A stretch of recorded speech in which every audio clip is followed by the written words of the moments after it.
Yesterday we tested the 7th line of Oro on the north shore, which is at the mouth of Kempenfelt Bay, across from Big Bay Point. The early freeze in mid-December left us with high hopes that we'd be able to access the deepwater trout and whitefish ground on the opener on January the 1st. Unfortunately, heavy snows and then freezing rain caused a bit of a setback. Being ice hounds ourselves and eternal optimists, we were hoping that the cold snap coming into the holidays and then after Christmas into New Year's would restore what ice was there and possibly make enough to get out there January the 1st. Here's what we found on our test line, which you can see in the snow. Hi, I'm John White from Time on the Water Canada, and I'm out here with Andrew Pye and Frank Napoli. We're testing the ice off the 7th line of Oro. We know the ice isn't going to be good, but there's a whole bunch of ice hounds that want to be out here January 1st in the Laker grounds. We don't think that's going to happen. It's pretty unstable out here. We got a little bit more ice than we thought, and there's not as much snow as we thought either. So we'll do a couple more test holes. It's not ready, stay off it, and we'll test it after it's been freezing for a couple more days.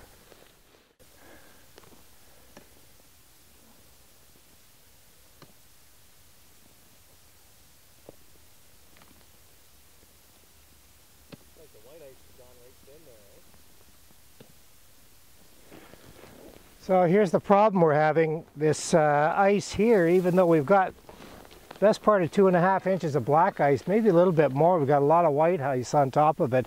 There's a layer of water about 1 inch to 1.5 inches in between the two layers. So this just kind of froze overnight here, which was probably slush with water coming up onto it. And it's frozen overnight here, and so still needs a little bit of work. We're about 150 yards offshore right now, and the ice is not as thick.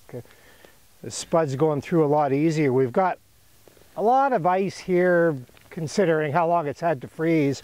5 3/4. Yeah, 5 3/4 of that. We've only got maybe 1.5 inches of black ice, a big gap between it full of water, and then a bunch of compressed ice that's frozen. And you can see when we're moving on it, the water's bouncing up in here, so you know the area is not stable. And that's what it's like about 170 yards offshore. After being only slightly disappointed on the 7th line of Oro, we moved down to Shanty Bay to test the ice there. We thought because it was a little more protected, the ice might be in better shape. There seemed to be a little more snow accumulation on the ice down here than there was on the 7th line, but the ice had been established almost a week earlier. From this altitude, we didn't notice any wet spots out there. It seemed to be frozen all the way across to the other side.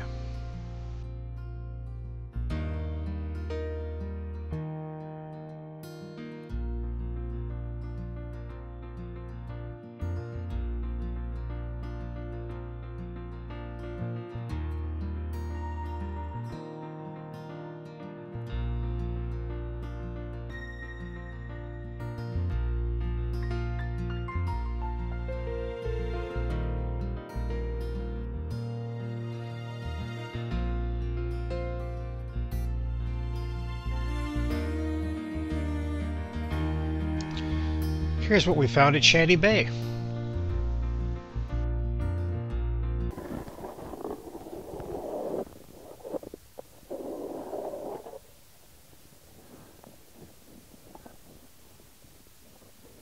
So we're at Shanty Bay, and we've sputted our way out here.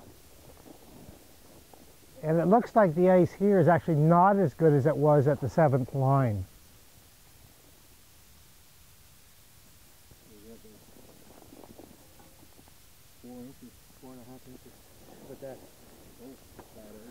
Yeah, we have about 1.5 inches of black ice, and then we've got another 1.5 inches of white ice, compressed ice. It's not very good. The spud goes through with one whack. It's a heavy spud, and it'll go through 4 inches pretty easily, but as you can see, we don't have 4 inches. So for all those that want to get out here January the 1st, we better have some cold nights before you'll be walking on this, because so far this is very unsafe. As you can see, it's not safe out here. Well, it's December the 24th, and maybe our expectations were a little bit high. We actually didn't expect to see good ice here anyway. From all of us at Time on the Water Canada, the Lake Simcoe message board, we'd like to wish you all a Merry Christmas, a very Happy New Year, and stay safe out here. Give it a few more days and we'll test the ice again. We'll be out there in the trout ground soon enough.